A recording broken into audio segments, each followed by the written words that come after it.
Catherine Bernardo update, and during taping ng Someone Someday ay may nagpa-picture pa nga kay Catherine, mga fans niya. Yan, saka naipagbanin din si Catherine sa mga fans. Ganyan kabait si Catherine sa mga fans eh. Ayan, busy si Catherine sa kanyang teleserye.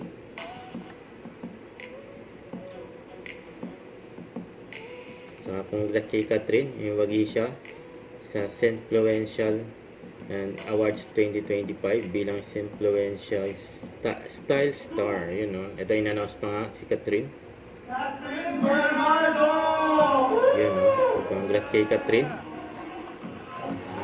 Influential Style Star. Yun, no? Sa hindi na.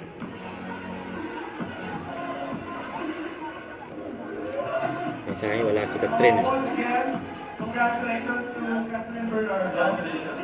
However, she's not here to receive the award, so we are honored to accept the award. So, ito pa yung upcoming event ni Catherine sa 23 na. Magkakaroon ng marathon ang Rexona with Catherine sa UP Diliman, Quezon City ay 16K, 10K at 5K. Don't forget to subscribe, click the notification bell for more updates. This is Victor Reaction Vlog. Stay tuned for more videos. See ya.